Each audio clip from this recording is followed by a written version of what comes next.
of the facade in left center field. Talk about Stanton territory. Trout hammers it, and it's 4-4, 473 feet. Now, here are your hosts, Patrick Harris and Joe Fisher on 1080 The Fan. I don't know if I'm going to be putting on this headset again. Welcome into the Hot Corner for Must Be a Tuesday, but baby, you know the rules. It's always a Tuesday around here. Patrick Harris with you, Joe Fisher to my left. Let's go! My friends, we are here. We are here. You're damn right we are. What's the Cartman line? Yeah. Right, yeah. Yes, we are. Yeah. It is baseball, baby. Dude, let's effing go. LFG, baby. I decided to. How's your bracket look, real quick?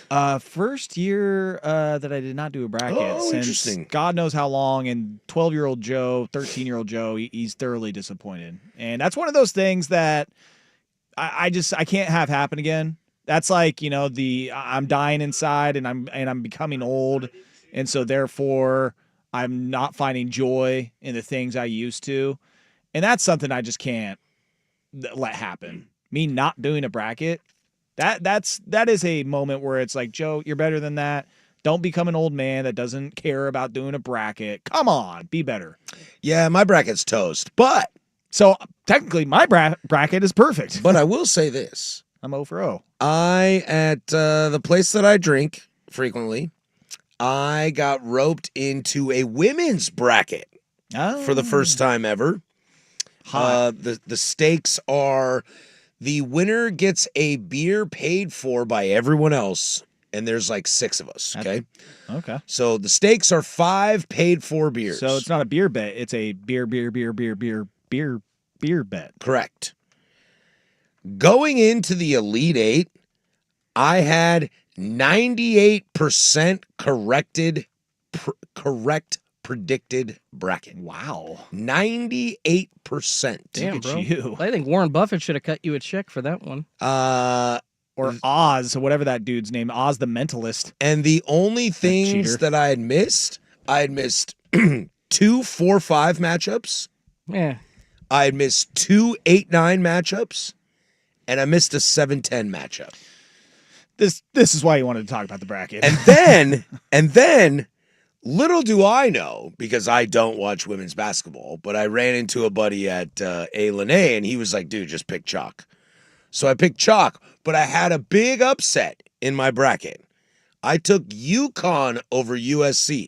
Oh, boy. Woo. And then Juju went down.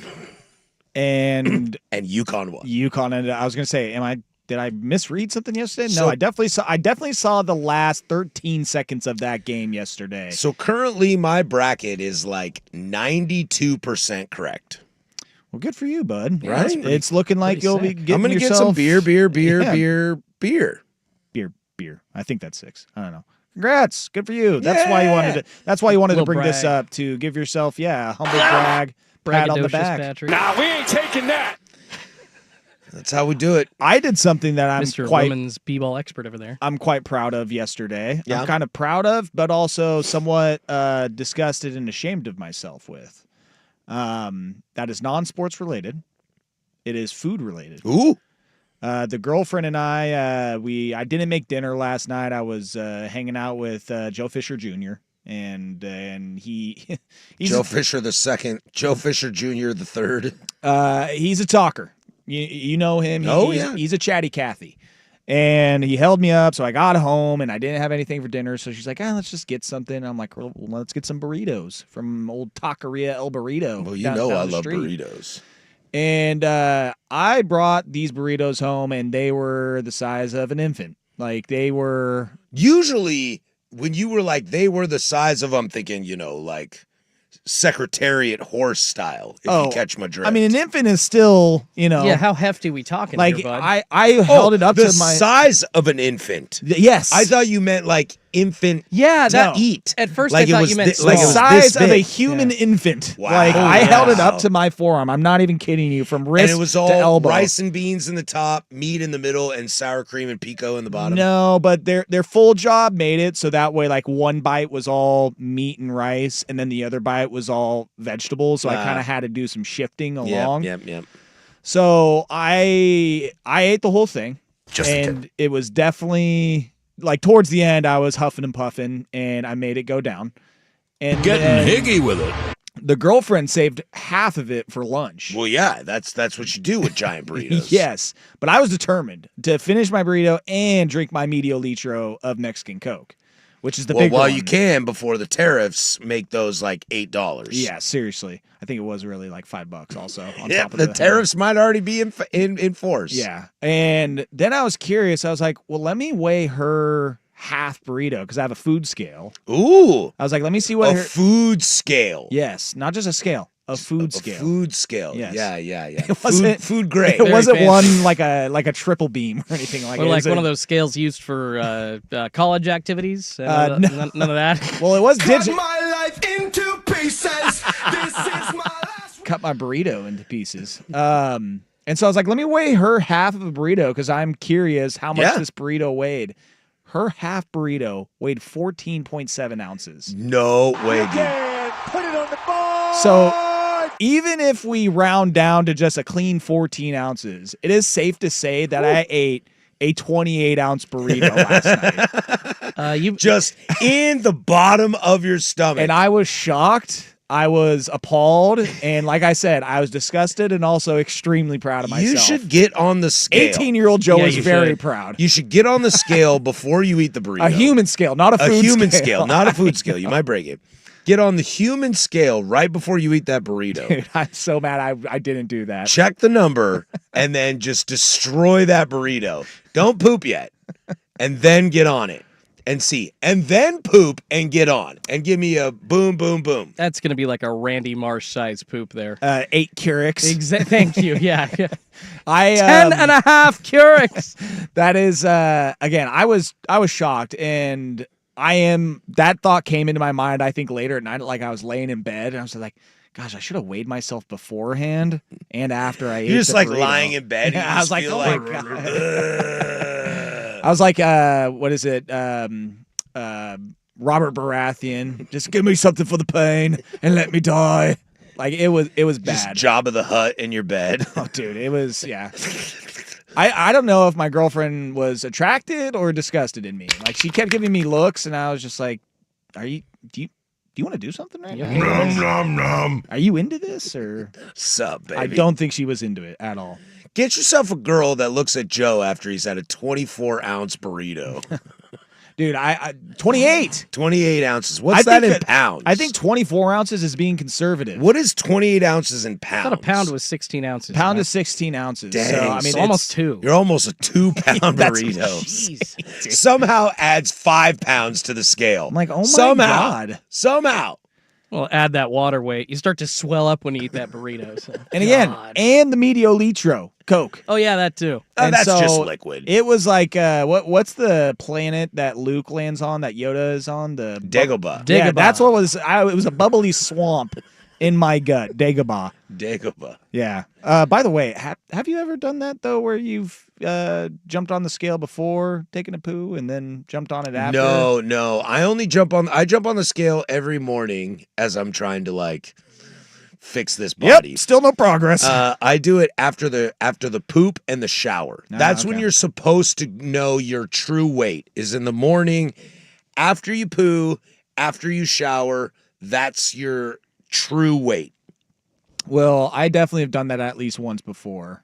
And Joey thought it was hilarious when I reported back to him that You jumped on the scale, then pooed. because I and knew then it was jumped going to on the be a scale. thing. Yeah. I was like, dude, this is going to be a monstrosity. Speaking of Randy Yeah. Marsh, is Yeah. this the Bono poop that Yes. you like spray to keep alive? The PF Chang's poop. Yes, it was one of those where, Lord. and when I told him afterwards, he just started dying laughing. He's like, "Did you really weigh yourself before and after?" I'm like, "Yes, Yes. yes, I Yes, did. I did. And I just lost 1.5 pounds. Son, take notes. Yeah, this is what being a man is like. All right, Have you ever taken the Cleveland Browns to the Super Bowl? Well, your dad just did. You ever drop the Cosby kids off at the pool? Can we still say that? I don't get that sure reference. we can. I'll tell you in the break. I don't think I should explain it. Yeah. Just move on. Fair enough. Fair enough. Oakley dokley. Well, we got a baseball show for you today, my friends. Yeah, we do. Not much going on. Dude, Not much going on. My vibes were immaculate Thursday, Friday, Saturday, Sunday. And then I come into the office yesterday and I hear Ryan Cooley's voice talking about the Yankees, and MLB vibes just instantly tanked. Yeah, I was like, oh God. I was like, I just now realized. You walked into work full midnight and then went to 6. Baseball instantly. burner. Well, he is a Red Sox fan. That's a little tough if you're a Devers guy. It like dawned on me. I was like, crap. I got to listen to this for the next 6 to 7 months. Ugh. So we do got a lot to get to. We'll do fair or foul, everybody's favorite at the bottom of the 8 o'clock hour. We'll check in on some news and notes around the league, things you've seen, some initial reactions. We got a steroid user. That was a gift from the baseball gods to just kind of drop on us. I might get popped for steroids after eating that burrito. They're like, dude, that's awesome. The Mexicans in the Willamette Valley are just stuffing you with HGH. They're like, that is not okay what you just did. 80 games for you. But where we start? We start with torpedoes. Torpedoes. Is this Das Boot? Is this World War II? Like, what are we doing over here? The new sensation that has taken over the league. We'll go there first. That's Joe Fisher. I'm Patrick Harris. Jordan Schultz on the 1s and 2s. This is the Hot Corner. Portland sports leader, 1080 The Fan. Plan on flying.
This is the Hot Corner with Patrick Harris and Joe Fisher on the Odyssey app and 1080 The Fan.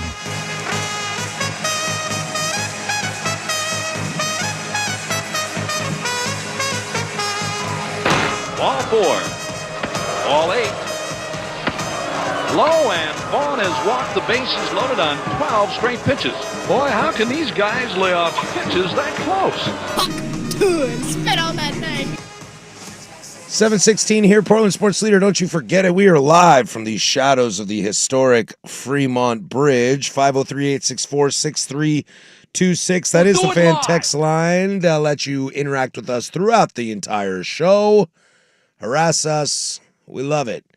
I got Cleveland, San Diego on my tube. Joe, what you got on yours? Cleveland, San Diego. Oh, you're rocking the same game. And stepping up is the Wazoo Portland Pickle legend himself, Kyle Manzardo, who homered on opening day. I don't think there is a single player to ever walk the face of the earth that encompasses Patrick Harris more than Kyle Manzardo. The mustache. He's got a bad mustache. He went to Wazoo. He played for the Pickles, and now he plays for the Tribe. I'm in. Yeah, again, I'm expecting Manzardo jersey to show up at any moment this season. I feel like I have to. You know what I mean? Yeah. I feel like I have to. Yeah, just hopefully he's not even like my fifth favorite player on the team. I think you got to play it out and make sure that he's good. I did pick him up in fantasy. I maybe wait a month or two, see what happens. But not a bad opening day. I haven't really kept track of what he's done for the rest of the start. When I was in high school or post high school, I can't remember when it was. Oh my God, did he just go? Oh no, it was pop out. I had a. You're ahead of me, I think. Yeah, you're ahead of me. I totally fell for the in stadium. Depth perception. Yeah. I had a Jody Garrett jersey. You ever heard of Jody Garrett? Jody Garrett. Yeah. Seattle Mariner legend Jody Garrett. He actually retired in spring training with the Mariners because he, quote, lost his passion for the game. Oh, well, we saw that in Cleveland when he was our top prospect. I'm not surprised. Is that one of those Seattle Mariner legends, like a Portland Trailblazers legend? That's exactly like he never played an actual game for the Mariners. He showed up in it with a spring training contract and then quit. Sort of like a Blazers legend, Festus Ezeli. Yeah, he was one of our top prospects, and I bought a jersey, and he was terrible. I wonder whatever happened to that jersey. I think the only jersey I've ever owned was Jason Witten. Not bad. I have a Frankie Lindor. I don't own it currently anymore. My wife owns it. She wears that to bed. And I'm not going to lie. It's kind of hot. She puts that on, and it just says Cleveland Indians on the front. And I'm always like, where did you get that Indian? Then she turns around, I'm like, Frankie. Am I having sex with Frankie tonight or you? Do you yell Frankie's name? Both? Back and forth. 6-4-3! 6-4-3! Just yell right there at climax. You really turned it fast last night, honey. Damn. Damn! I ain't nobody seen. Almost too fast. That ghost tag was just incredible. Well, I know I didn't get on base. Wow. Your on base percentage is 0. I'm glad you hit a home run because I sure didn't. Can we up the slugging percentage, maybe? Speaking of, have you heard of these new torpedo bats? Maybe that would help me out. I got a torpedo bat for you. What up, baby? That might be, you need to see a doctor if it looks like a torpedo. That bat. is definitely true. What is going on? You should not look like a torpedo. Honey, it looks like a bowling pin. What is wrong with you? That being said, that's where we are going to begin this show today. The wave that is now sweeping around. And before we get into what the torpedo bat is, its effect on the league, etc., before we get into the real stuff, you gotta love Yankee haters. Like, Yankee haters are out in droves. Oh, if it wasn't the Yankees, Major League Baseball would ban this. I got a buddy I was just hanging out with, diehard Dodger fan, like annoyingly diehard Dodger fan. Like, you don't have to rub it in my face that your team is amazing. Like, we all know this. He's screaming F San Diego after they beat him in the playoffs last year. We're like, yo, dude. He's like, anyone from San Diego, you're a bleep. Yeah, we know. You guys in their stadium, in your stadium, throw stuff at their players. We know. We got it. He goes, I think it's absolute BS. And me and the bartender were like, if your team had it, you would call it great innovation. He was like, no, I wouldn't. No, I wouldn't at all. I would say it's so dumb. So I love that it was the Yankees that first came through on this because obviously it gets everybody's pajamas tight. Well, and now they're so mad because they think the Yankees are cheating. Yeah. And that Major League Baseball is giving them an advantage. I mean, listen, if there's one team that you want to have use this first, it's the Yankees. So they can be the sacrificial goat that just gets absolutely slammed for this and everybody calls a cheater. Then I'm telling you, if it was the Dodgers, we'd be like, That's just God. They're baseball. doing just it ahead of the again. game. They're doing it again. God, they're just the Dodgers. They just know Deferred what they're doing. contracts, the best players in the game. Now they got new bats. Wow, just amazing. With that being said, though, is that as soon as you pull up a list of who is using the torpedo bats, I mean, the team that is using it the most or has the players using it the most is the Yankees. Yep. But there are a lot of other players using it. Yeah, and that's the other thing, and we'll get into that now. I mean, the torpedo bat is basically, it has been deemed legal by Major League Baseball. And I was saying this from the beginning, where I was just like, people are like, can they do that? I'm like, I'm guaranteeing that the Yankees, who are worth billions of dollars, did everything possible to make sure that this was legal. This isn't trash cans in the hallway leading to the clubhouse, okay? No. This is, we checked on it. We figured out what we're doing. And for those of you that are listening that aren't familiar with the torpedo bat, I'm sure if you're listening, you've heard about it. What it is, it's basically they're redistributing the large part of a bat. Okay, so if we're using science, the bat starts thinner and grows. That's what she said. You lost me at science. And near the top of the bat is the largest area of the barrel. And what the torpedo bat is doing is it's kind of shifting that in different spaces along the bat, depending on who you are as a player. It's not a universal bat. It is designed specifically for each player. So if you are Anthony Volpe using it versus, who's a smaller, more contact hitter, to a Aaron Judge. Now, Aaron Judge is not using it, but I want to use him as an example, who is more of a power hitter using that full length of the bat. They move that to where you normally make contact. And the idea is actually kind of genius. It's actually kind of smart. The fact that we haven't got here already is a little mind-blowing now that we see it. Yeah, let's put the mass of the bat in the part where people hit the ball where the most. You hit it the most. It's genius. Yeah. It's absolutely genius. My initial reactions on it are, okay, so the Yankees had some people that figured it out. But once I heard about the torpedo bat and started researching about it, I already saw a quote from Bryce Harper who was like, yeah, we talked to management. We ordered some. We're going to check these out. So the baseball is a copycat league. So, okay, maybe the Yankees had an advantage for spring training and the last month of March. Okay, but everybody's going to catch up on this. And I love the quote from Aaron Judge, who basically said, 3 years ago, I had 62 home runs. I think I'm okay with my bat. I don't need a torpedo bat. I am the torpedo. Be good. Yeah, so it's not one of those things where everybody's going to go to the torpedo. I don't know. He could hit. See, I hear that, though, and I'm like, you could hit 82 with the torpedo, bro. If you're healthy, if you're clean. I don't know. I don't know. I still think it's kind of like golf. If you're clean, are you making accusations? We're not doing this. I'm not saying, no, I'm not trying to say that. I'm not saying that in a way to You heard it accuse him. first. You heard it Schulte first. thinks Aaron Judge is on Good steroids. Lord. He's on I'm the saying in juice. general. Would make on any the player juice. that's clean and healthy better. From A-Rod. Or, come on. It's like if you gave it to Melky Cabrera on steroids, he would have hit 50. That's not what I'm saying here. But I think what's interesting, and this is why I'm like so fascinated to see how this all plays out. I don't think that it is something that every player is going to take. Aaron Judge is the best example. He wants that traditional heavier bat, the full barrel all the way through. He wants that because look at how many opposite home runs he hits in Yankee Stadium. That short porch, he wants the bat to be full-sized near the edge, near the end, to where guys like Jazz Chisholm or Cody Bellinger or Anthony Volpe, they want it more in the sweet spot because they're more traditional hitters.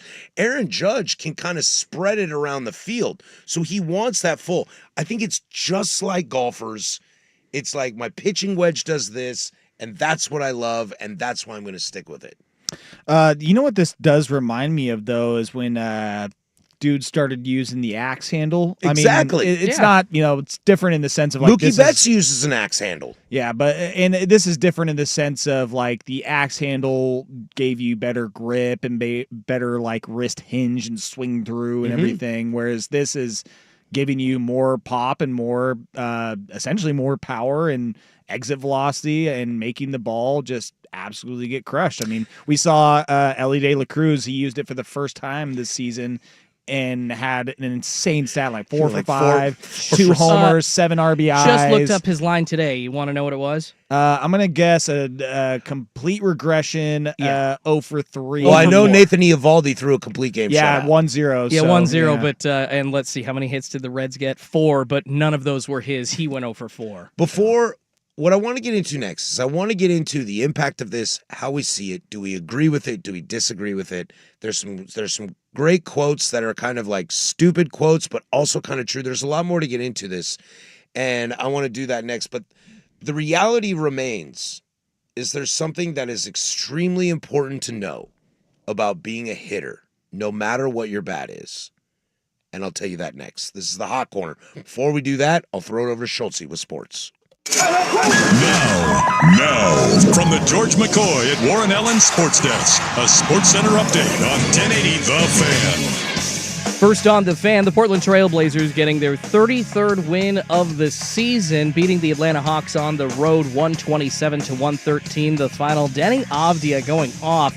A triple-double for him, 32 points, 10 assists, 15 rebounds. Shaden Sharp having a night as well, 33 points for him, both hitting 3 3-pointers. A nice night actually for Tamani Kamara also, 18 points to help the Blazers to that win. And elsewhere in the association, the players involved in that Pistons and T-Wolves brawl Sunday, they've all been suspended. Detroit big man Isaiah Stewart, he's missing 2 games. Marcus Sasser, Ron Holland, Dante DiVincenzo, and Naz Reid all going to miss 1 game each. On the college hardwood, Maryland hiring Texas A&M coach Buzz Williams to replace Mark Willard in College Park. And in the NFL, the Arizona Cardinals signing defensive tackle Calais Campbell to a 1-year deal for what will be his 18th NFL season. And on the diamond right now, the Seattle Mariners in Game 2 of a 3-game set against the Detroit Tigers, not going so well. The Tigers adding another run in the top of the third. They lead Seattle going into the bottom of the third, 3-0. More sports scores and stories in 30 minutes. I'm Schultze from the George McCoy at Warren Allen Sports Desk. Heard missing work? Insurance companies acting like jerks? Don't call your mom. Call George McCoy at warrenallen.com. More, please. Golf in the Northwest with Jason Swigart is back. Saturdays at 8 a.m. before the Sinner and the Saint on Portland.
Hot Corner with Harrison Fisher on the Odyssey app and 1080 The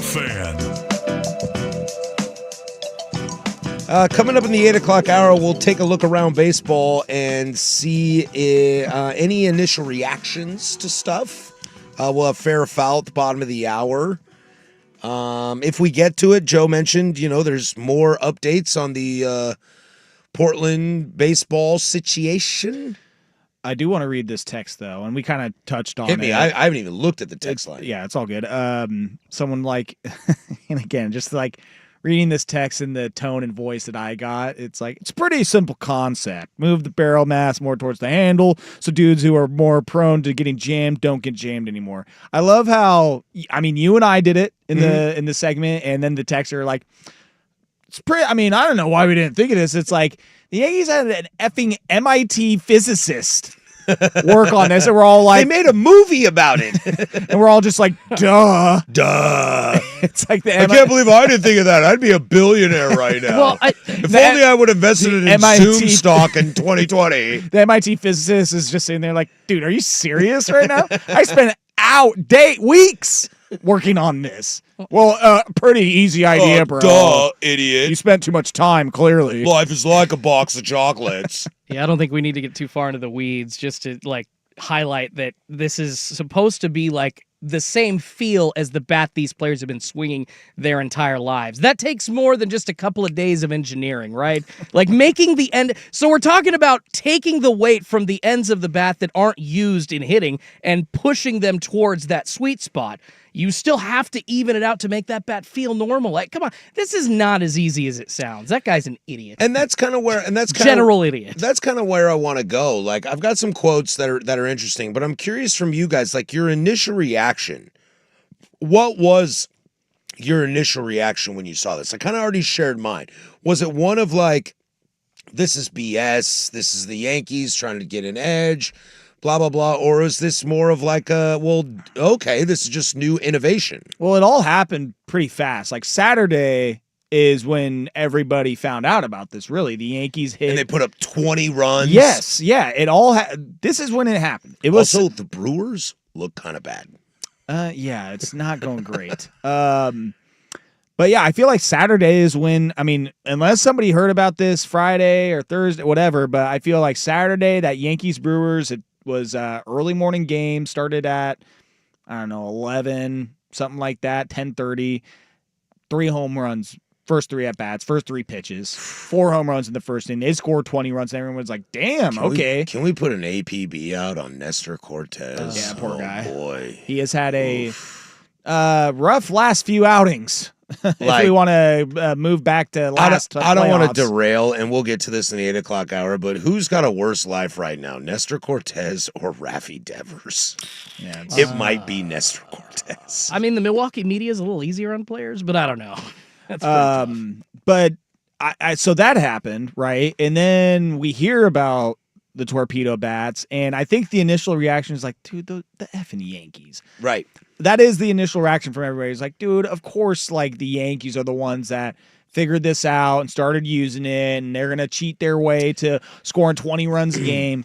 And then very quickly after that, oh, no, this player's using it from this team, and this player's using it from this team, and this player, just and didn't this hear player, about it. yeah. And it starts to come out that other teams and other players are using it.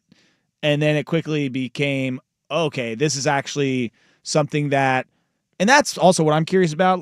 Did players hear about that on Saturday and immediately call up, what is it, Marucci or whoever the bat the bat manufacturer, and dude, get me one of those now. And then before we knew it, Ellie De La Cruz and Adley Rutschman, and now granted, there are some dudes that are using it, and it hasn't been a good start to their season, and we haven't seen results from them, but still got to hit the ball, right?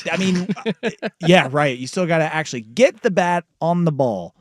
And yeah, I feel like this has all just happened very, very fast. And it went from Saturday to here we are now on Tuesday, hit with this whirlwind of torpedo bats and the new world of baseball to come. I think my first reaction was, and genuine, not in a angry, mad thing. My first reaction was, Is it legal? That was literally the first question. That was my and out of the same and not in like not in like is it legal? Not an FU kind of way, No, but but so is this a real thing? Is this legal? Yeah. Because my thought was instantly and this is where I think it's so fascinating. Like the bat manufacturer said, it's not the bat. The hitter is still the player swinging the bat. The bat is not juiced, etc. And yeah, you say that because you want to sell a product, blah, blah, blah. But I think that comment is a little tone deaf, but I also don't think it's wrong. I think the reality is that you still need to be a good hitter. You still need to know the pitch that's coming and put your swing in the right spot. But that, Jordan, I'm with you. That was my first reaction. Is it legal? Yeah. Because baseball has always been one of those things. If you ain't cheating, you ain't trying. And if you're cheating, don't get caught. I mean, as far as the speed goes that Joe talks about, I would kind of question like why we didn't hear about this a little bit sooner in spring training. Because like I feel like the last big advancement in baseball technology that we heard about publicly was the sticky stuff, spider tack, essentially that pitchers were putting on, and. Because spider tack wasn't a banned substance. Not exactly. It's not at like that point. Andro in the 90s was not a banned substance. And that's what McGuire was on. Exactly. And he was like, look, I never did anything illegal. And God, I mean, I don't want to get too far off track here, but like at that point, looking in a player's locker and seeing that they had it was just a supplement, quote unquote, at the time, that was like taboo. The journalists got, effed over for that one, but it was a slow burn after McGuire was discovered using it. Then a couple of others, kind of were found out to have been using it. And that's the same thing that happened with spider tack until eventually guys were just rotating the ball too fast that it was gone. But this, all of a sudden, it's probably something that I'm not sure it has as big of an effect as we want to think. We saw what the Yankees did with it, but because we hadn't heard about it, I'm not sure that it's as big of a difference, but I hope that it can help offenses even up with pitching. I mean, that's kind of my thought on it. Once I found out it was legal, I hope that teams can use it to hit better, to hit for higher averages. So we're not seeing only 11 guys hitting over 300. Honestly, that's where I take it. I'm like, I like this, and I hope that we can see offenses even up a little bit with this pitching. There's some interesting quotes here from Jazz Chisholm. He said, it doesn't feel like a different bat. I don't know the science of it. I think I still hit the ball the same. Exit velocity as I always did. It just feels like it gives you a feeling of you have more to work with. You probably don't have more to work with, but it feels like it. Cody Bellinger went on to say he practiced with a torpedo bat last year with the Cubs, but this last weekend was the first time he ever used one. He said, quote, personally, the weight is closer to my hands, so I feel as if it's lighter in a way. For me, that was the biggest benefit. Obviously, the bigger the sweet spot, the bigger the margin for error. So maybe that's probably a big reason why Major League Baseball says, yeah, go for it. Because you still have to be a good hitter to use that to your advantage. This isn't going to make Mitch Haniger a 270 hitter. Okay, you still have to be a better hitter. Is it going to speed up, Mookie Betts' bat speed a little bit? Yeah, maybe. Yeah, maybe. But he's still got to swing at the right time. And if it does speed up your bat speed, it's still figuring out your timing. I don't think it's one of those things. I don't think it's cheating. And I don't think it's one of those things that pitchers are going to have to adapt to.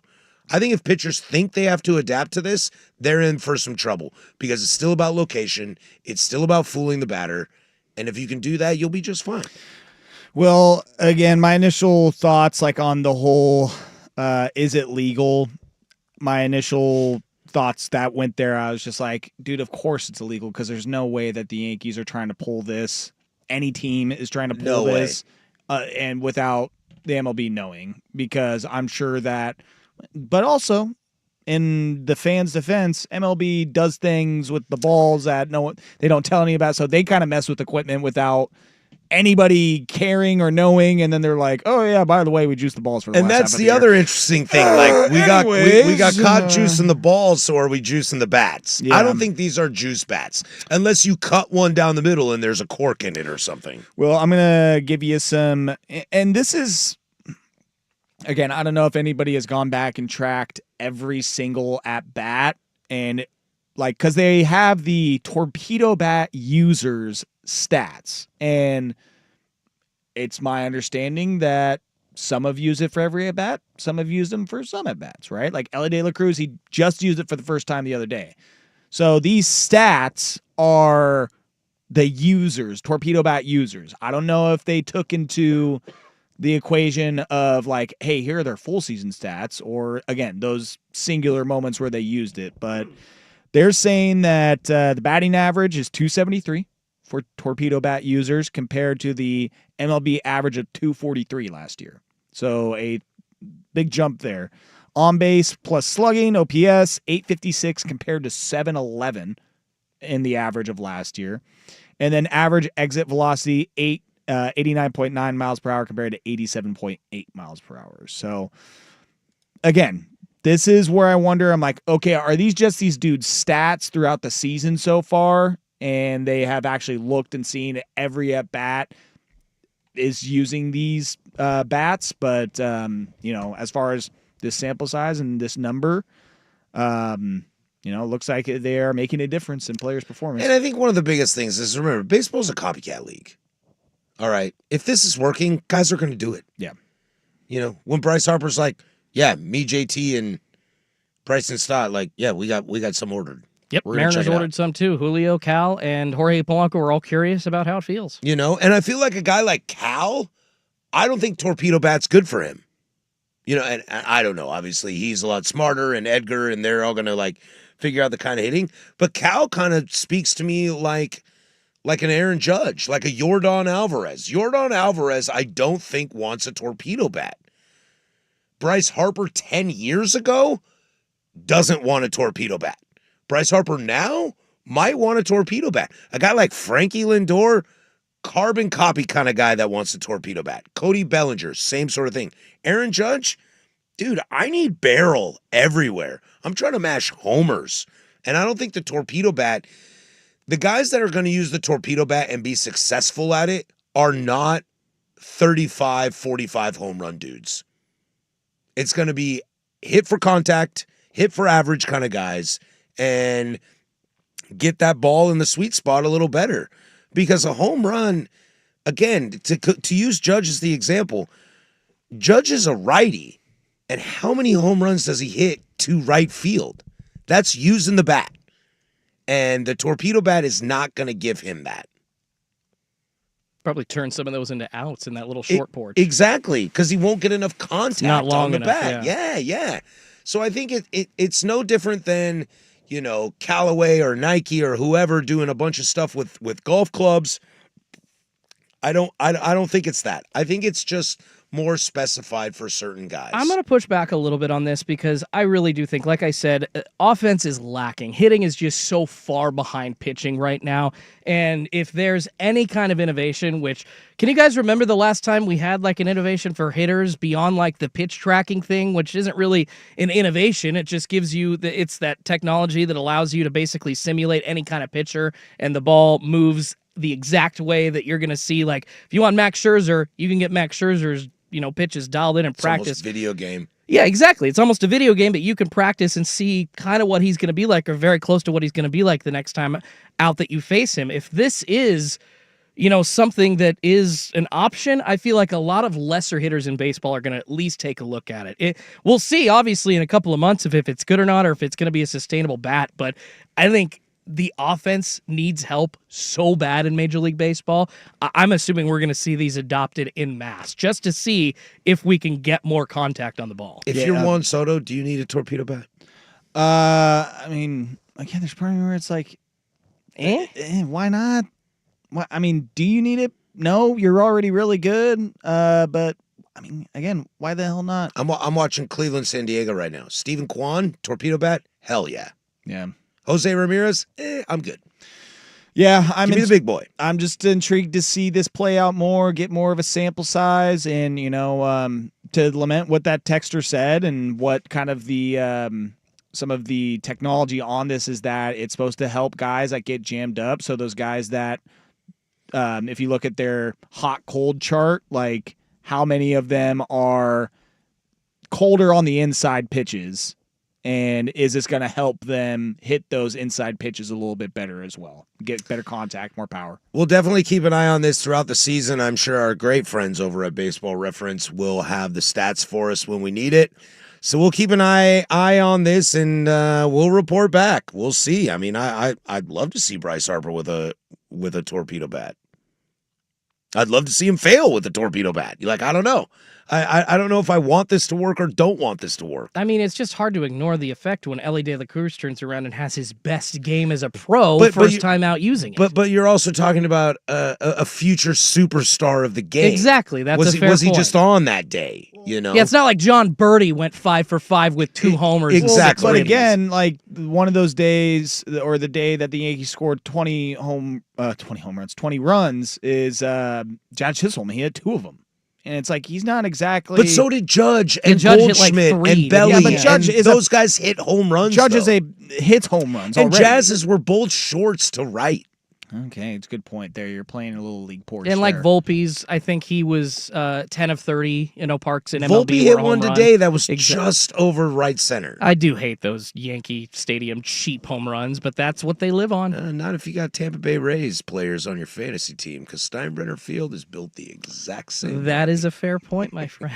All right, when we come back, would you tarnish your entire career for $45 million? We got the first one of 2025. That's next. Hot Corner, Today the Fan. Thanks for making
This is the Hot Corner with Harrison Fisher on the Odyssey app and 1080 The Fan.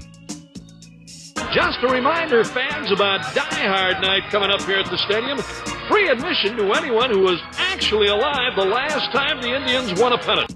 Corey, you thrilled our fans. You can put it on the board. Coming up in the second hour, we'll kind of take our new reactions, look around the league, anything sticking out to you. There is a member of politics that is filibustering until the Braves score a run. Well, they're up 1-0. So let the man take a pee break if he hasn't already peed himself multiple times. Wearing a diaper or not? But the Braves are an interesting topic. Obviously, the Dodgers, things like that. The Pirates lost 3 games in a row, all on walk-offs. There's so we'll in the 8 o'clock hour we'll take a look around the league, see if anything has popped out to you guys that are struggling. I've got the most obvious major candidate for that, guys that are blowing the doors off. Plus we'll have fair or foul at the bottom of the hour. But let's get into this, guys. I mean, it happens all the time. There's always somebody. You know, we talk about this so frequently. This isn't 2005 anymore. This isn't 1996, okay? When you do things, they have massive repercussions. And he said he was tested 8 times last year and all clean. Oh, I thought you were talking about the repercussions of eating a pound-and-a-half burrito. Well, I'm about to find that out tonight because I think I'm going to eat a pound-and-a-half burrito. You should. Tonight. It's a disgusting and my great, Friday, and great venture. It's my Friday. I'd like a cheat day, and a 2-pound burrito sounds great. But you have basically your comeback player of the year, basically. You have the greatest season of your career. It gets you a 3-year deal for $45 million on a contender, and you test positive.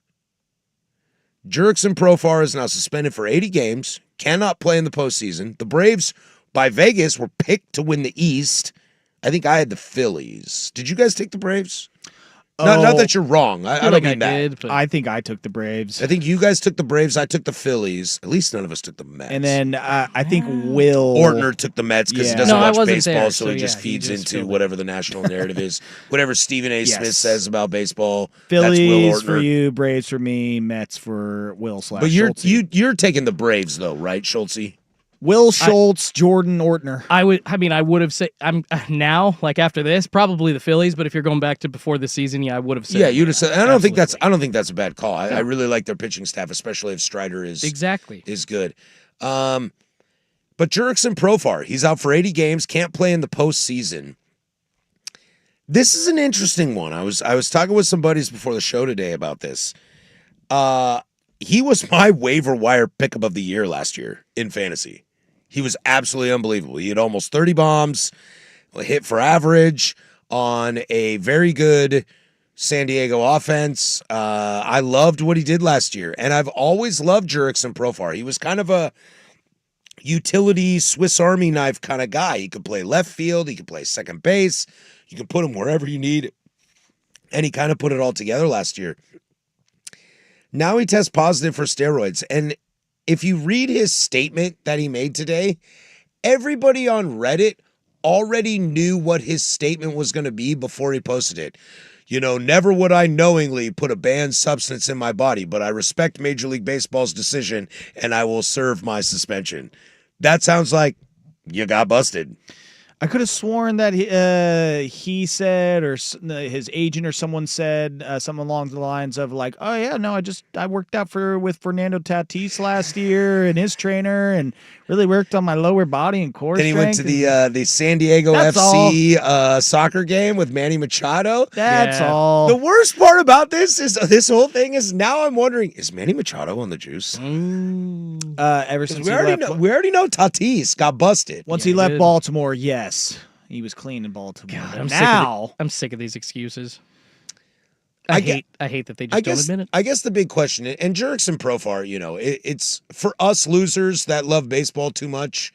Yeah, this is like a big story for us. But nobody knows who Jurickson Profar is. I mean, hell, if Jose Ramirez tested positive for steroids, only us losers would know about it. I was going to say, baseball dudes know. Who But Jurickson yeah, Profar baseball is. dudes. That's what I mean. I call us losers, but I mean us baseball dudes. Yeah, which we're kind of losers in that sense too. But I'm curious how this still goes. Like, how are we still here? Would you sacrifice the reputation of yourself in Major League Baseball? Because let's be real, there's a good chance that Jurickson Profar was probably on these drugs last year, but the Possibly the year testing before. hadn't caught up to him. He said he got tested 8 times last 8 year. times last year. But the drugs are always ahead of the testing. That's how this works. Always ahead of the Well, test. Always have been, always will be. I got a fun little nugget for you. He tested positive for human chorionic gonadotropin. Oh yeah, that. Yeah. I put that in my coffee every morning. Yeah. According to Wikipedia's list of players that have been busted for steroids, in I like my MLB, coffee like I like my women. There's only been one On the other juice. player in MLB history that has gotten popped for that. Only one other player. Okay. Who would that be? Let's have some fun here. Because there's a lot of there's a lot of substances on this list. Totally. There's like a lot of thousand different ones. Yeah. Okay, so only one player has ever been popped for this. Is it an obvious name? Big or not? Yes, it's a big name. It's a big name. Yes. Recent, like last decade? What? Yeah, give me the decade that they played. It was not in the last decade. It happened in the 2000 to 2010 range. Oh, shoot. Well, I'll say he's a big name, but he's a big name to you, Patrick. Oh, it's Manny Ramirez. It was like Man Ram, right? He got caught. He got I caught was with gonna the, say Man the Ram. estrogen. I was or going to the- say Man Ram before you said Man Ram. This was it was Manny Ramirez when he was with the Dodgers. Yes, Yeah. and this 2009, it was a testosterone He was reducer. trying to get pregnant with his wife. Yeah, no, because what it's it what is, they yeah. He take. was trying to carry their baby. I mean, he was trying to get her to carry their baby. So basically, him and Profar were both caught with the drug that these guys take when they are supposedly, allegedly on a steroid cycle to come back down to get their testosterone levels to return to normal. Yes? Also, Joe, us baseball nerds, Manny Ramirez is the greatest hitter ever to be on steroids. I mean, yeah, probably. That guy could hit a baseball. I mean, Barry Bonds That- could hit a baseball too. But I think Manny's a better hitter than baseball. to answer your earlier than Barry question, Bonds. Patrick, Robinson Cano gave up his reputation for all that cash. I mean, and I think, Robbie Cano is interesting. Two, by the way, because- got popped twice. Yeah, Robbie Cano's interesting because he was going to get a paycheck no matter what. And now, do we know, was he on the juice before? We don't know that. No, but I would. But Jurickson allegedly Profar, say yes. Jurickson Profar, before last season, was a nice little player. Clubhouse guy, you could put him anywhere. Utility. Start him, put him on the bench, whatever. Yeah, what's 45 divided by 6? Does anybody know that math? 5 point or 4.8. Okay, like so he's going to lose $4.8 million because you don't get paychecks for the 80 games you sit out. 45 divided by 6? Yeah. That's that's like 8.8. Yeah. My that's- bad. I 8? did it Okay. backwards. So he's going to lose 8 of that 45, but the rest is guaranteed. Is that something you're worth doing to get that kind of money? I mean, you go from like Dylan Moore status as an example for the Seattle Mariners, utility player, nice Love Dylan clubhouse Moore. guy. Love Dylan Moore. Can play in the outfield, can play in the infield. Nice little ball player. He signed a 2-year, $5 million contract with a $1 million signing bonus. You compare it to Jurickson Profar's 45 3 years, million 45. minus 8. Yeah. Sign me up. That's a Put big, it in. You want my left or do you want my right? Like, Yeah. which one are we doing here? big check. Barring postponed games, Profar will be eligible to return June 29th against the Philadelphia Phillies and lose 5.8 of his $12 million salary. Oh, that's not So not as almost bad. 6. Yeah. But you can't play in the postseason. No. And I'm pretty sure Team's the not happy Braves about that. signed him to play in the postseason. And they need outfield help. And I believe that they're going to be in the postseason. I believe they're going to be in the postseason too. We'll see about despite that, what but- they're doing. Speaking of what they're doing right now, let's get into the next hour. Let's talk about some things. I'll open the floor. Text messages, fan text line 503-864-6326, YouTube channel, whatever you want. What are some initial reactions we have from this first weekend of baseball? That's next. This is the Hot Corner, Portland Sports Leader. Loaded second hour. Don't go anywhere. 10A The Fan.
Allen Sports Desk, a Sports Center update on 1080 The Fan. First on The Fan, the Portland Trail Blazers getting a road win in Atlanta against the Hawks earlier tonight, 127-113. The final, Denny Avdia and Shaedon Sharpe absolutely going off, combining for 65 points in the winning effort. Denny Avdia with a triple-double, 10 assists and 15 rebounds in the performance as well. Toumani Camara rounding it out with 18 points of his own in the win. Elsewhere in the association, 5 players involved in that Pistons-Timberwolves brawl Sunday have been suspended. Detroit big man Isaiah Stewart, he's down 2 games. Marcus Sasser, Ron Holland, Dante DiVincenzo, and Naz Reid all missing a game each. On the college hardwood, Maryland hiring Texas A&M coach Buzz Williams to replace Mark Willard in College Park. And in the NFL, the Arizona Cardinals signing defensive tackle Calais Campbell to a 1-year deal for what will be his 18th NFL season. On the diamond, the Seattle Mariners taking on the Detroit Tigers in Game 2 of a 3-game series up at T-Mobile Park right now. Going into the bottom of the 6th, it has not been great for Seattle. Just 1 hit so far, 6 strikeouts, and they are down 3-0. More sports scores and stories in 30 minutes. I'm Schulte from the George McCoy at Warren Allen Sports Desk. Hurt and missing work? Insurance companies acting like jerks? Don't call your mom. Call George McCoy at warrenallen.com. The Fan is live on YouTube and Twitch. And now, Window Nation brings you on-demand videos. Watch Window Nation's window into 1080 The Fan. Now you kiss and Chase Utley and that's it. Why are you pushing Chase Utley on me? It's starting to get weird. This is the Hot Corner. Okay, look, I have a plan, all right? And it involves you getting this letter to him when you get out there to kiss him. Now, I have given this to Major League Baseball, his lawyer, his manager, his mom, and he has not gotten back to me, which means he hasn't gotten it yet. So just... Did you write a love letter to Chase Utley? With Patrick Harris and Joe Fisher. In a lot of ways, yes, I do love him, but that is not a love letter in the way that you're thinking of it, okay? There's nothing sexual or... Okay, that sounds good. Pal around. I'm gonna read it. Yeah, read it. Dear Chase, they're stickers. Yeah. My God. On the Odyssey app. Dear Chase, I feel like I can call you Chase because you and me are so much alike. I would love to meet you someday. It would be great to have a catch. I know I can't throw as fast as you, but I think you would be impressed with my speed. Did you have a good relationship with your father? Me neither. And 1080. These are all things we can talk about and more. I am sure our relationship would be a real home run. The Fan.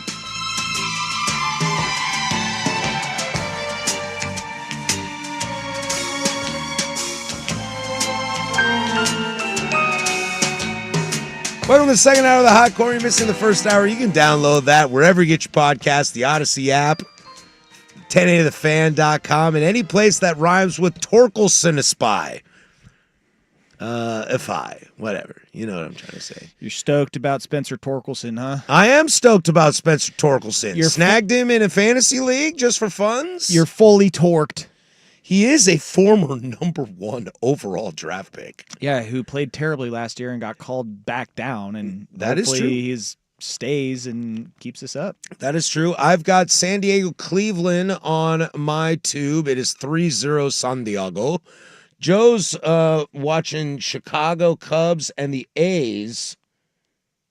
Yeah. Something I've noticed. You had to admit the city name in that, didn't you?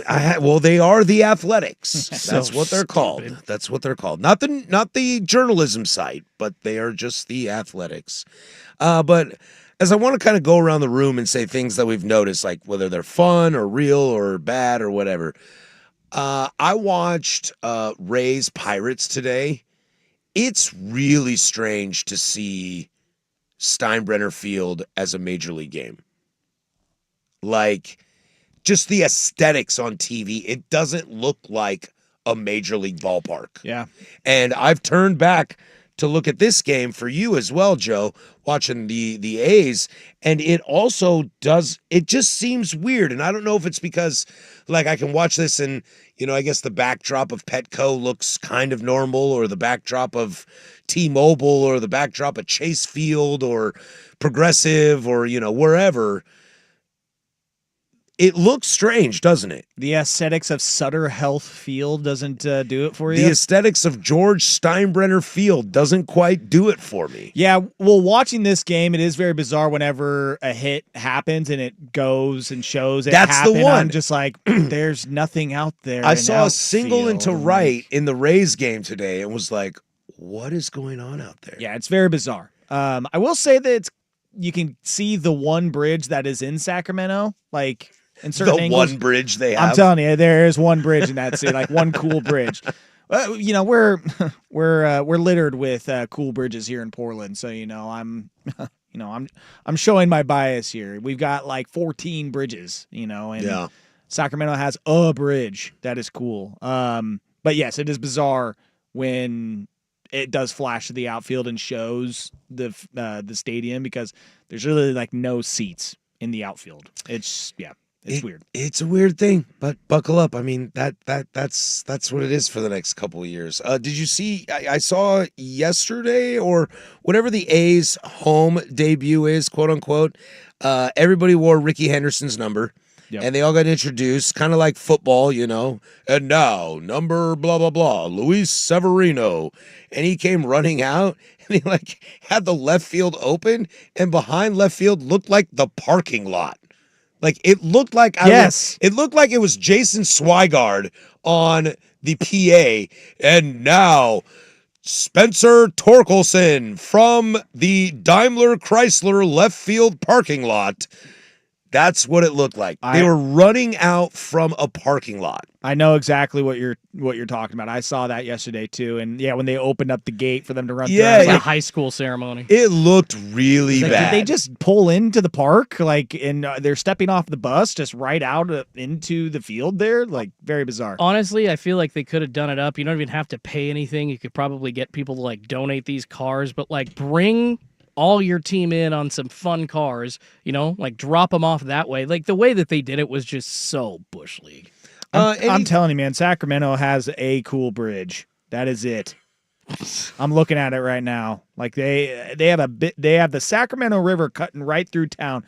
Big ass river, and they have 3 total bridges to help with that thing, and only one of them is cool looking. Light the beam, baby. Step your game up, Sacramento. We'll come back next segment, and I'll open up to the floor. But since we're already up against it, I'll just throw out the major obvious one.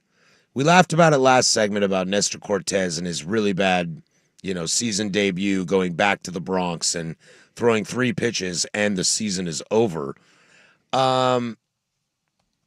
Raise your hand if you're concerned about Rafi Devers. Oh, buddy, we were throwing out. I mean, that's the. I watch my Mariners hitters do this all the time, so I think it's you're kind of numb to it. Joe, you know what? You'll be all right, Rafi. You're a little 50-50. I am very concerned. Bosman Cooley was throwing out some conspiracy theories today. Well, he's worried that's the best player on his team. That he was saying that Rafael Devers is purposely sabotaging himself because he is not the starting third baseman. That contract is untradeable if you're 0 for 19 with 15 strikeouts. Well, that maybe he's either hoping to get traded because he sucks so bad, or he's like, I just don't feel comfortable, and I'm not in my regular routine of playing baseball. Maybe if I just played third base. Do you know that he has the record for most strikeouts through the first 3 games of the season? That's not Julio Rodriguez, I'm sure. And the 4th. Wow. And the 5th. Yeah, he struck out 3 times against my Orioles yesterday. He had 2 walks, though. Hey, get that OBP up, baby. That's the start of something. By the way, I am. Oh, go ahead. Oh, I was just gonna say, in 1995, Tony Gwynn had 15 strikeouts total in 585 at bats. Well, he's the best hitter of all time. Rafi Devers makes over $20 million a year. This is concerning for me. I was talking about it. One thing now, I don't like Alex Cora because clearly he was at the core of trash cans down a hallway to the clubhouse to win a World Series in Houston. But one thing I will give Alex Cora a ton of credit for, he's a clubhouse guy. He knows how to get players to gel.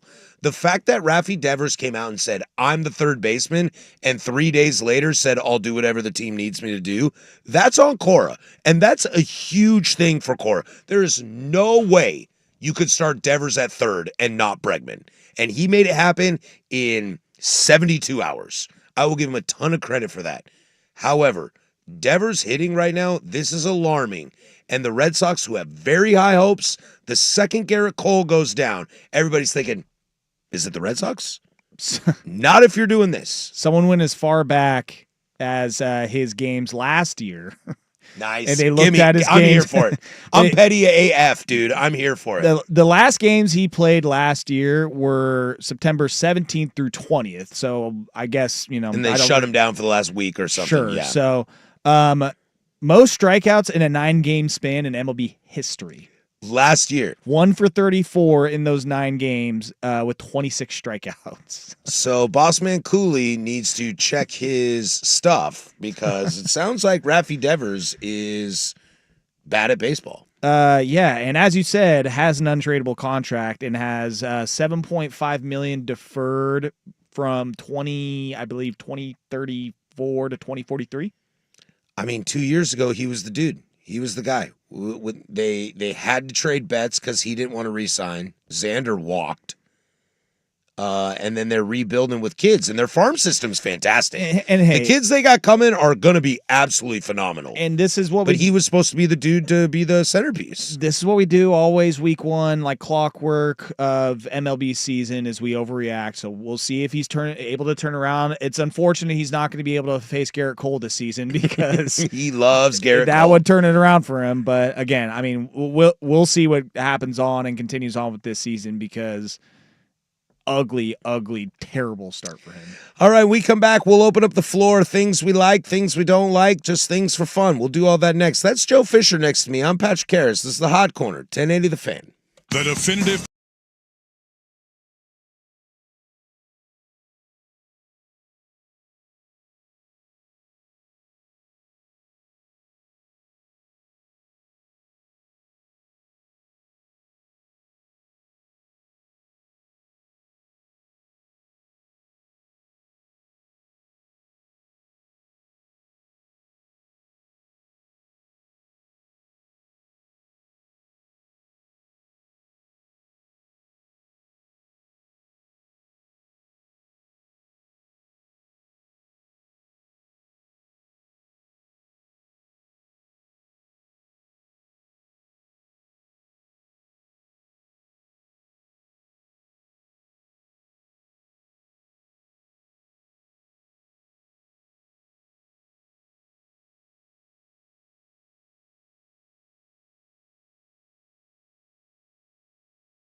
It's always baseball season. This is the Hot Corner with Harrison Fisher on 1080 The Fan. That's all we got. One damn hit. You can't say damn on the air. Don't worry, nobody's listening anyway. Oh, man. Coming up in about 10 minutes, we got everybody's favorite fair or foul. Paul Sewald on the mound for the Tribe right now. I was just telling Joe in the break. I like Sewald in our bullpen.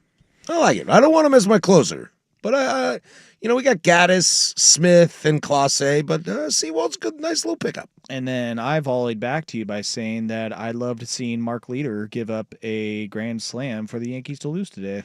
Something that I really if they can blow the game before Devin Williams gets out there, that'd be fantastic. That would really be beneficial to me. Schultze, who is the Mariners play-by-play guy that used to do stuff for Riz, but now he's got Dave Sims' job? He's the TV guy. Aaron Goldsmith. Goldie. Yeah. Great commentator. He is definitely better than Dave Sims. He's hopefully going to be your TV guy for the next 30 years. I love him. I think he's fantastic. About 3 years ago, 3 years ago, I'm driving home from Seattle. Mariners are in a playoff push, and it's like extra innings, and Suarez goes deep to walk off. And the call was like... I think I know what you're thinking. The call was... And the pitch to Suarez. And that's a big drive.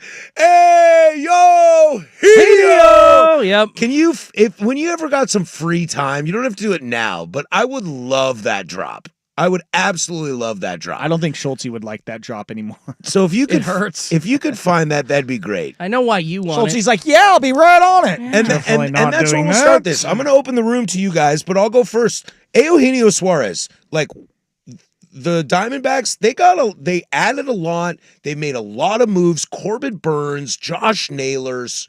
They've done things to kind of get back to the World Series they were in 2 years ago.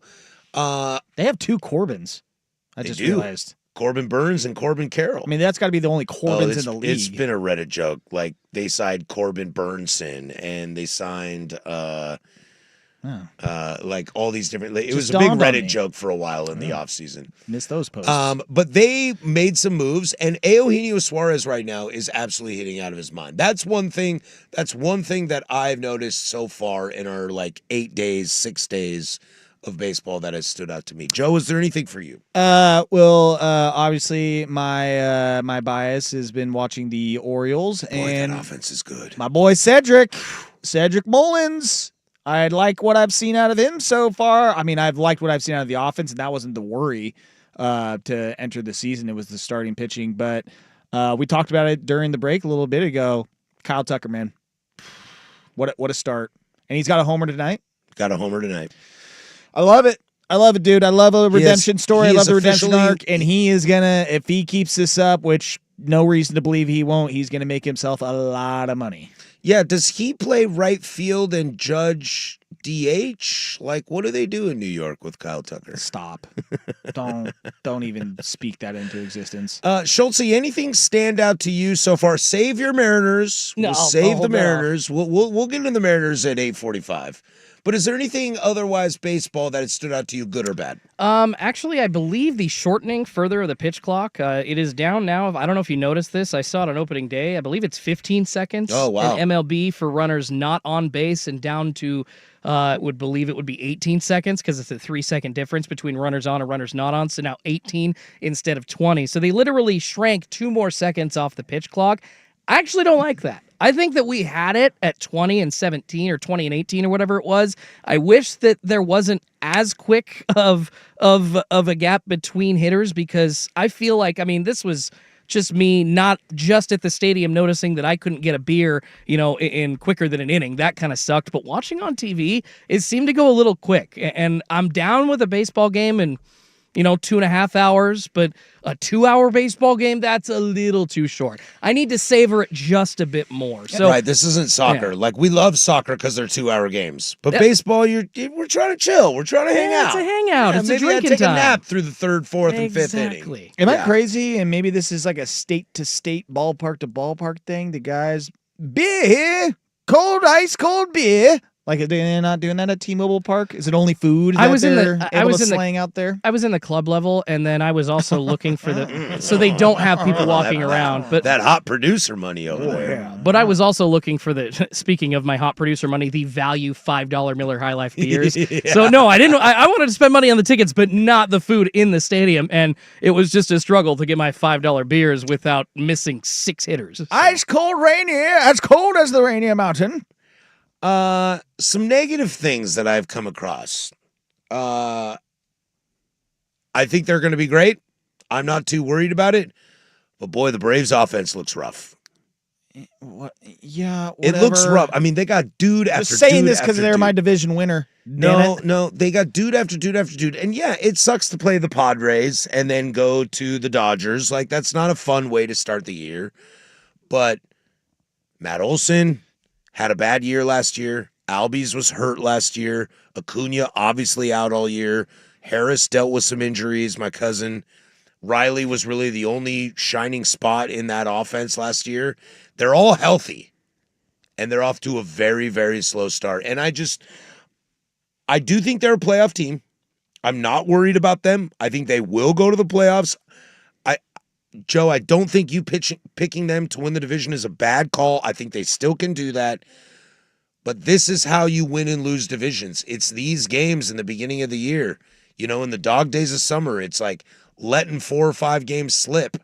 This is what can cost you a division. And I'm a little worried about the Braves offense. I'm a little worried about it. It's been ugly to start. I mean, they have scored, I think outside of the Pirates, maybe the least amount of runs to start the season in the National League. Yeah, it has not been good. I mean, Michael Harris, 143, Austin Riley, 100. These are batting averages. Matt Olson, 125, Ozuna, 231, Albies, Sounds like the Mariners. 150.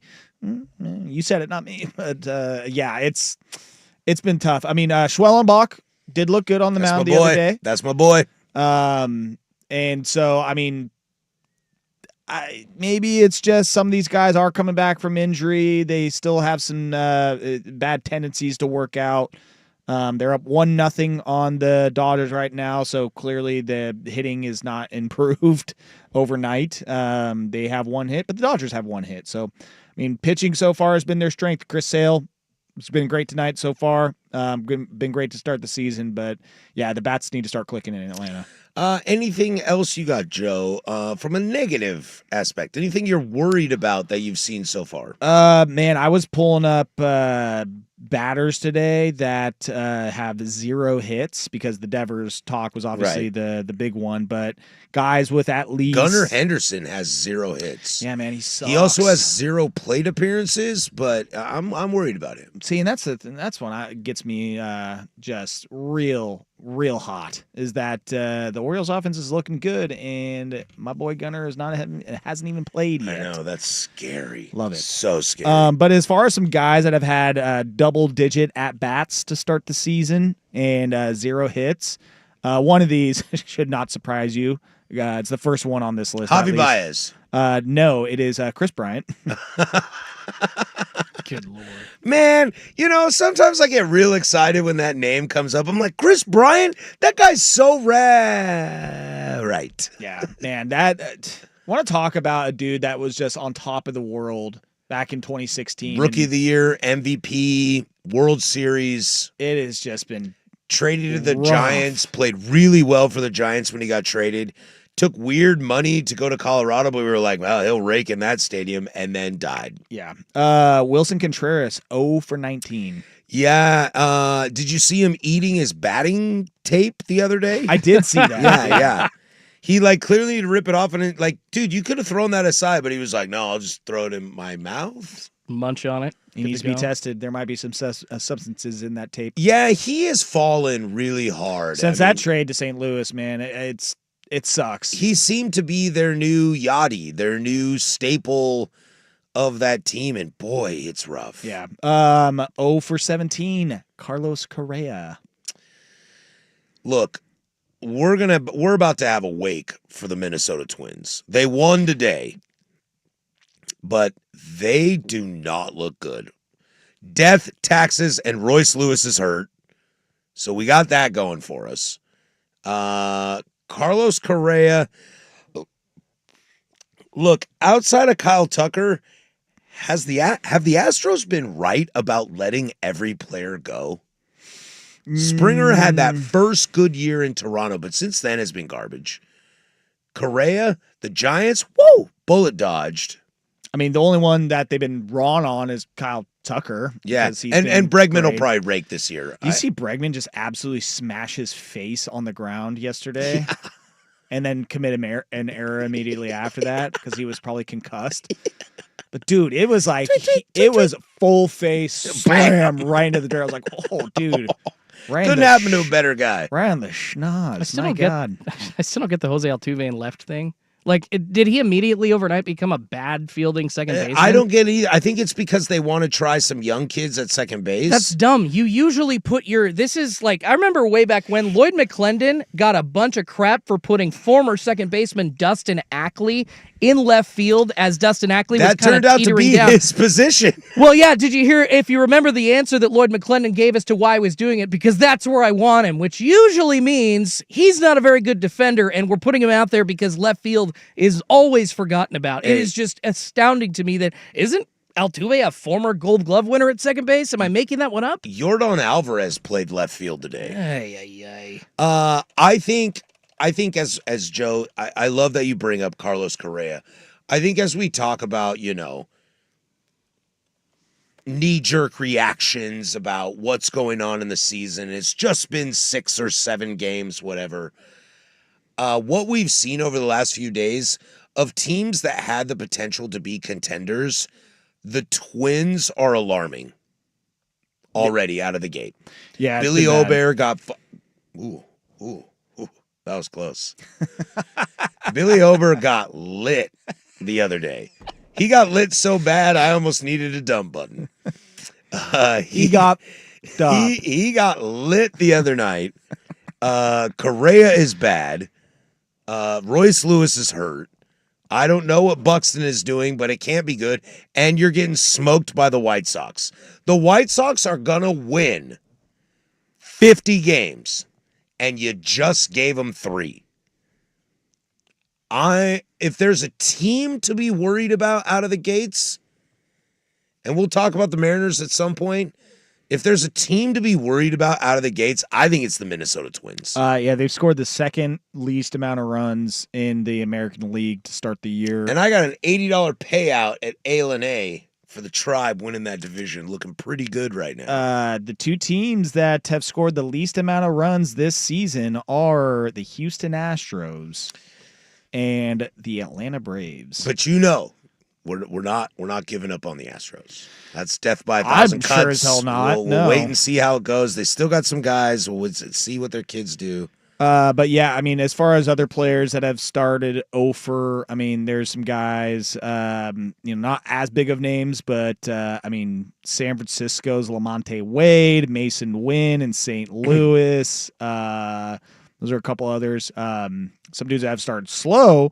Yordan Alvarez, as you well know, Patrick, 1 for 16 to start the year. Not good. Staple of my fantasy team. Let's see. I mean, not that many at bats, only 10. Jake McCarthy 0 for 10. Danny Jansen 0 for 12.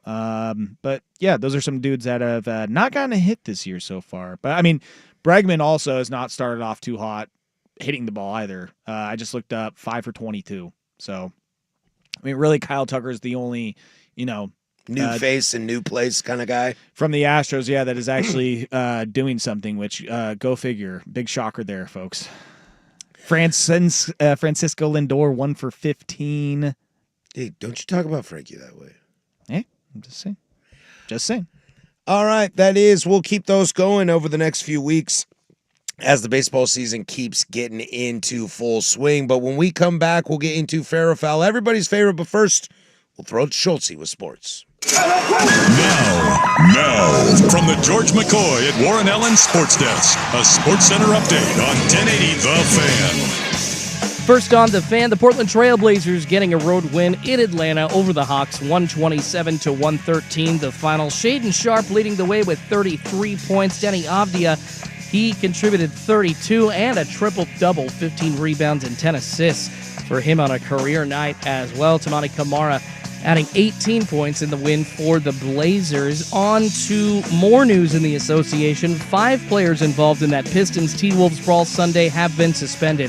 Detroit big man Isaiah Stewart, he's down 2 games. Marcus Sasser, Ron Holland, Dante DiVincenzo, and Naz Reid are all going to miss 1 game each. In college football, Mizzou quarterback Drew Pine entering the transfer portal, looking for a 4th team in his collegiate career. And on the diamond, the Seattle Mariners hosting the Detroit Tigers up at T-Mobile Park. It's game 2 of a 3-game set, and Seattle has actually gotten on the freaking board. Rowdy Tellez with an RBI sac fly, so the Mariners now down in the top of the 8th. 3-2-1. More sports scores and stories in 30 minutes. I'm Schultze from the George McCoy at Warren Allen Sports Desk. Hurt, missing work, insurance companies acting like jerks. Don't call your mom. Call George McCoy at warrenallen.com. Tired of getting dinged by subscriptions? We won't.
Leagues. Lenny Randall gets down on his hands and knees and blows on it like a curler, and it goes foul.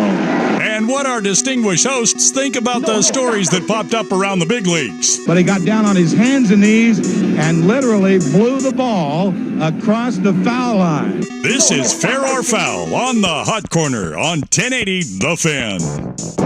All right, we're already up against it, so without further ado, we'll throw this over to our fantastic producer, the man on the ones, the man on the twos, hardest working man at 1080 The Fan, Jordan Schultz. All right, guys, let's start off pretty easy. Torpedo bats, they're the biggest topic in Major League Baseball in the last week. The New York Yankees setting the world on fire, hitting 9 home runs in 1 game. Multiple hitters. Texas on fire. Thank you, Kyle Alicia. Tucker hit a double? Yeah, sorry. I don't know why I didn't say that into the mic, but I was trying to get Patrick's attention. Fantasy. There you go. By the way, Mariners now down 4-1. Green hit his 2nd homer this season, right after my update. So, by the way, if you're listening to this and you're in my fantasy league, Yordan Alvarez is for sale. Great player. There we go. Wonderful player. You should have him. Expensive. Knees, not a problem. Expensive, though. No, we don't overreact after the first week of baseball. Well, speaking of overreacting, those torpedo bats that the Yankees, not all of their hitters using, but some of their hitters using in that 9 home run onslaught against the Milwaukee Brewers, setting the world on fire before we found out some other players were using these torpedo bats under the radar. The Mariners have ordered them. The Phillies have ordered them. They have been deemed legal by Major League Baseball, guys. Fair or foul, torpedo bats will help hitters even it back up with MLB pitchers. Since Patrick is messing with the drop board, I'll take this, I guess. I say fair. I think any advantage that you can give hitters right now, give it to them, because pitchers have just become disgusting. We've seen the batting average across the league start to fall every single year over the last decade. I mean, I was seeing this video over the off season, and it was like the 2001, 2002, I don't know what year, the All-Star game, and it was showing each player that was coming up to bat and their stat line so far in the season. It was insane. Like, dudes were batting, like, every guy was batting 340, and every guy already had 30 home runs on the season. Again, whatever you can do to help batters and help baseball score more runs, have more offense, and still have the game wrap up in 2 hours and 15, 2 hours and 30 at most, do it. Yeah, I'm cool with it and fair. It will help even things up. Yeah, I'm with Joe on this. I'm fair too. Again, is it in the rules? Are we following rules? Yes. That's all I care about. If we're following rules, I'm into that. If baseball wants to change the rules, we'll have that discussion then. But I'm with Joe. My only hesitation is this is what I was concerned about the pitch clock, larger bags, baseball trying to create offense, but also trying to speed up the game. The more offense, the longer the game takes. Okay? The more offense means more pitching changes, means longer innings, etc. But that was proven wrong to me, and I had to eat that crow. If the torpedo bat can create more offense and not slow the game down, 100%. I'm down. Because like I said in the first hour, it's a copycat league. It's not just like only the Yankees can use this. Everyone can use it. If it makes the game better, I'm pro. Yeah, me too. I don't want to see a good batting average like being deemed like 240 anymore. Like a 240 hitter is an okay hitter in baseball right now. Yeah, but sucks. like Joe said 10 years ago, 240 is get out of here. Yeah, you were getting basically putting a dump tank. We used to make the joke 275. That's an okay. They're okay. Well, you're all right. Yeah. And now 275, I'll sign up for that every day. Take 1 through 9. Yeah. All right, let's move on. Second fair or foul. This is actually pretty cool. Not necessarily related to MLB, but sports in general, and I think MLB could apply this concept, and I wanted to ask you all about this.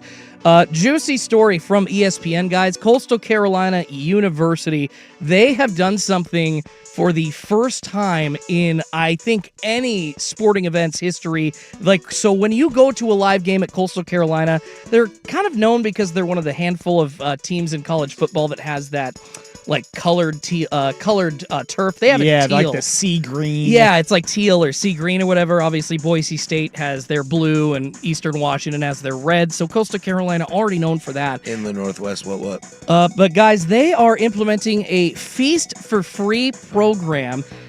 Says that the heartbeat of their fans in Teal Nation need a reward, and they're looking for ways to elevate their game day experience. So basically, fans that go to these games at Coastal Carolina will be able to select up to 4 items at a concession stand visit from a menu of hot dogs, nachos, popcorn, and fountain drinks, and choose those 4 and then go back up as many times as they want with no cost. Free concessions on the simple stuff. Does not apply to alcohol, does not apply to like the third-party vendors doing the fancy, baby-sized burritos or anything that you can get that's like 2 feet long that we see. Like the those size of a baby or for a baby? Exactly. What are we doing, Joe? Size of an infant. But there are no 2 feet, long hot dogs in this deal, but 4 items per concession stand visit for free throughout the game over and over and over again. Guys, I love that plan. It's a great way, I think, to reward sports fans. Fair or foul, MLB attendance would shoot through the roof if they copied Coastal Carolina. Absolutely. I saw something the other day. It was, I'm a big Reddit user, and there's a lot of like stats and things that fly around about like the most affordable ballparks in terms of concessions and things like that. And one of them was, I can't remember exactly the team, but it was a team like the Dodgers, that it was like a hot dog was $4. You're like, at Dodger Stadium? 4? You sure that's almost free? You sure that's not $8, right? Like, you're an evil empire. You got, you spend $1 billion on 3 players that hot dog's going to cost you $15. I think it's absolutely the truth. We see this in the NBA. I think the NBA would actually benefit from all it the sports most. Would, frankly. More than baseball. Football is the only one that probably wouldn't because it's once a week and you only have half your games at home. But baseball, that's why they have those deals. If you can have a deal where I got 3 kids, all right? the average person has 2 kids. Joe to my left has 1 kid, okay? So we're both, like, together we meet the average, but we are not the same.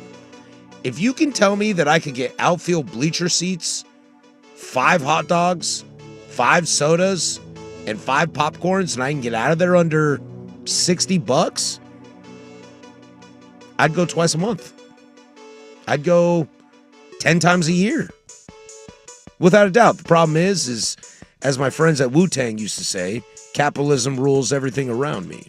What's funny about this is so Coastal Carolina, this is for football. Yes, yeah, they are the first football team, and I once again believe the first sports team ever to make some of their concessions. And they're kind of a decent football program. And they're not horrible. Again, they made noise over the last few years. But what I was going to say is that, like, they're doing it for their football games. Remember when the Atlanta Falcons said that they're going to drastically reduce the prices at Mercedes-Benz Stadium for concessions? Yeah, maybe. And T-Mobile's already done that too. And so maybe sports where they're like, man, we really want more people to come to our games, like baseball, basketball. I mean, like the ones that aren't football, which absolutely run this country. Maybe they should take note that this catches attention and Falcons fans and probably what are they, the Chanticleers? Yes. Over in Coastal Carolina, that they're going to show up more and more. Sexy pull, Joe. Well, You've never looked hotter than right now. The saying Chanticleers. Oh, dude, and you said it off the cuff. I love it. Well, I definitely looked hotter last night eating an infant-sized burrito. I will tell you that much. I'd had sex with you. But yeah, I think that baseball teams should take note because, yeah, if you want people to come to the park and come spend money on not just the game, but merchandise. Oh, I'd buy so much more. Oh, I'd buy something every time I got there. Are you serious? Checkmate, man. Just give me a pile of nachos with cheese on it, and I'd buy a jersey every game I went to. Yeah. It'd be like the 6th inning, and John Birdie went 2 for 2, and I'm like, I'm going to get a Birdie jersey. Also, I'm not going to explain the whole thing, but if you did not see what happened between Kentucky and Texas A&M baseball the other day, go and look it up because it's some of the most Bush League stuff you've ever seen. Were you snorting lines off the third base? No, that would have been great. No, I did see that. It is pretty damn Bush League. There's rules about games on Sunday, and if they go past a certain time. Oh, I can't handle this Jesus stuff. The SEC. No, it's not Jesus stuff. It's Jesus SEC country, Sorry, baby. You say time and Sunday, and I'm like, oh my God, this is a Jesus thing. No, and to make it as quick as possible, basically there's SEC rules about like if a game goes beyond a certain time, then they have to call the game because of school the next day and travel. Yeah. And so if it's a Sunday night game, somebody think of the student athlete. And so I think it was Kentucky, basically, like they did a mound visit and the pitcher like took forever. And once it got past 8:30 and they got the final out in the 8th inning, they called the game and Kentucky won. And the Texas A&M coach was not happy about it at all. It was a very Bush League move. It was. No, college baseball, they got to stop that crap. It just makes it They still play with metal bats in college baseball? Oh, yeah. Yeah, I don't care. No, it's pretty useless, actually. I think the Ducks scored 34 runs in one game earlier this season. Yeah, it was That's just good offense. That has nothing to do with the bats. Really? Are you sure it's not high school level good facilities, pitchers? Nice recruiting. Yeah. Great. Yeah, there's just so many talented baseball players out there. No, there's a lot of crappy ones facing each Oregon other. fan Jordan Schultz just crapping all over the Ducks. Yeah. I love my Ducks, but college baseball in general, a lot to be desired. Not a watchable product. All right, guys, let's wrap it up with this one quickly. Fair or foul, Dodgers, Yankees, both been really dang good to start the season. They're going to end up in the World Series facing each other. Pretty simple. Fair or foul? I'll start with this one. I'm going to go with foul. I don't love this Yankee team. I think this offense has been a little more surprising than I expected at the beginning of the year, but I think they got massive starter issues. You saw it tonight. I really don't love that bullpen outside of Devin Williams. They clearly have lost faith in Luke Weaver. He's not even the setup guy. And they kind of had Arizona in the beginning of the game today. I know it's small sample size, but they had Arizona good to go in the game today. Arizona's got a good lineup. And the second they put Mark Leiter in there, Eugenio, and you're done. And I worry that they run into that. Dodgers, oh yeah, baby. Oh yeah, baby. Yeah, I'm right there with you. I think that their biggest issue is going to be getting to Devin Williams. Yep. And just Garrett Cole being gone is As much as I hate Garrett Cole, as much as we like to rag on it, that's a huge loss. Yeah. So I'm gonna go say foul because I am all in on Orioles fever now, baby. I think the team that has impressed me the most in the American League right now is the Baltimore Orioles. But I'm pretty sure that offense is such a juggernaut. I'm pretty sure I did have the Rangers going to the World Series, though, now that I think about it. And that's fine. Eovaldi threw the first complete game today. And the Rangers are going to be good. But I have to believe Baltimore's depth in talent in the minor league system and the major league system, they're going to fix it. They have to fix it. Go get Sandy. Go get Sandy. And watching them the other day, it's like I love anybody that's in an Orioles jersey, but we have a lot of dudes in an Orioles jersey on the offensive side where it's like Gunner's not even there yet. Yeah, there's just part of me I'm like, dude, if you throw a deal with like Heston Kjerstad and Ryan Mountcastle and then like Kobe Mayo, one of our top prospects, you package those three in a deal, someone's biting on that. It's like, yeah, okay, we'll definitely take those three. Yeah, something happened, I hope. Please get another arm, Orioles. All right, that is Fair or Foul. We do it every single Tuesday at the bottom of the clock hour. When we come back, we'll wrap this bad boy up. Hot Corner today.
It's always baseball season. This is the Hot Corner with Harrison Fisher on 1080 The Fan.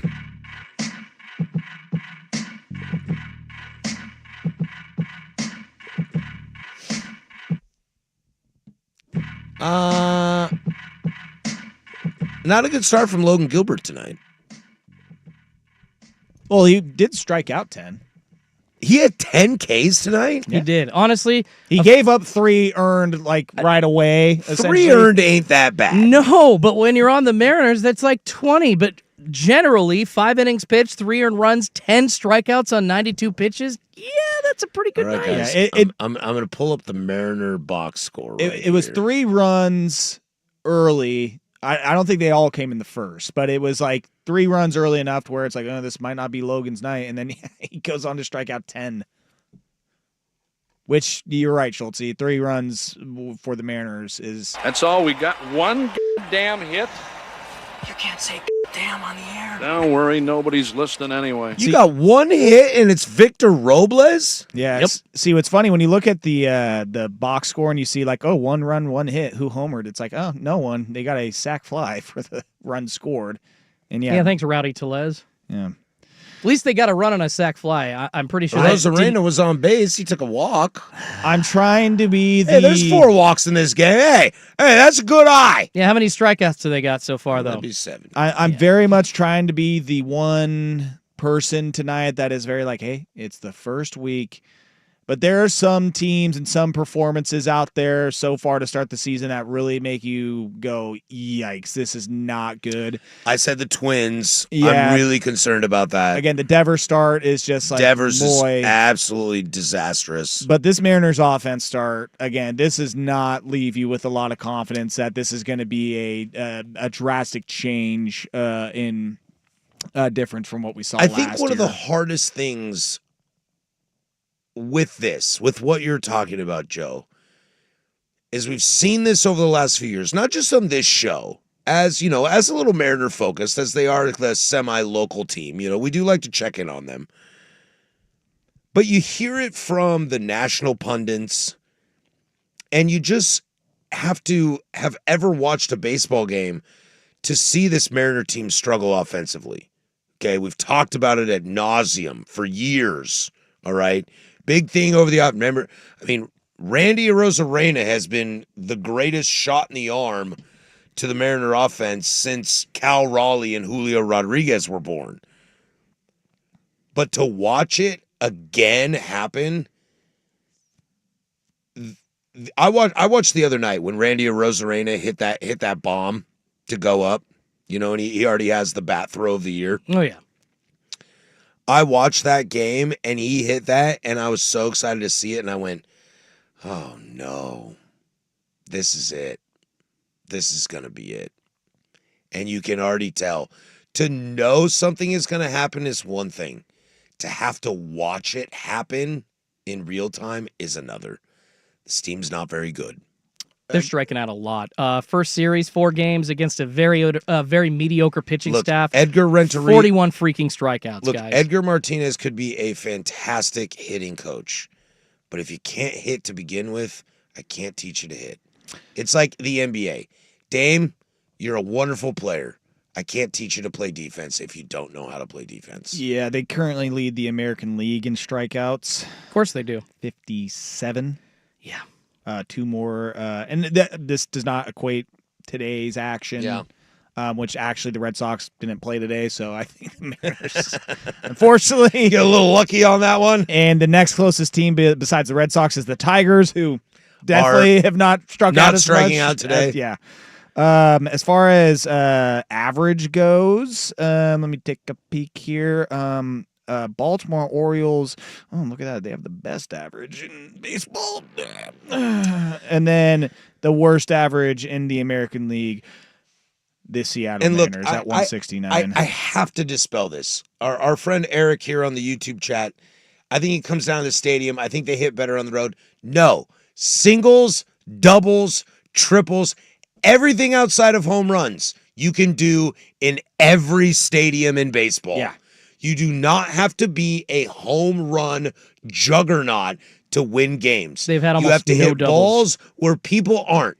And yes, they're not sitting in the stands with the fans, but they're also not in center left. They're also not in center right. They're also not up through the middle, and they're not in between the gaps in the infield. Hitting is hitting. I understand that T-Mobile is not a hitter-friendly park, but put contact on the ball. Move guys over. If Terry Francona is in Seattle, he's winning 90 games. They batted .234 on the road last year and .707. Yeah. And granted, the Better stats at home, but still. at home they were .214 and their OPS was .666, which that is definitely an omen right there. I want the Mariners to be good for this baseball show. I want the Mariners to be good for me as a baseball fan. I want the Mariners to be good for me as somebody who lives 3.5 hours from the stadium. But look, the hitters, they're just not good. They're just not good. Not right now. The Mariners can't get out of the bargain bin. They don't want to go get professional hitters, as they stated. That's just not their philosophy. And they would rather go with guys like Rowdy Tellez because they think they just need to roll it back every year. If Jose was in Seattle, he'd be 40-40 and hit 300. Just like he does everywhere else. I don't know about that's that. the player that he is. I don't know about that, buddy. Immediately just like, yeah, I know that we've been talking about. Aaron Judge, 62, more like 55. Am I right? A lot Am of those, I right? A lot of those short porch home runs would be outs at T-Mobes. All right, that'll do it for us tonight. We'll be back next week. Thank you for listening. That's Joe Fisher. I'm Patrick Harris. Schultze on the ones and twos. Go do something I would do.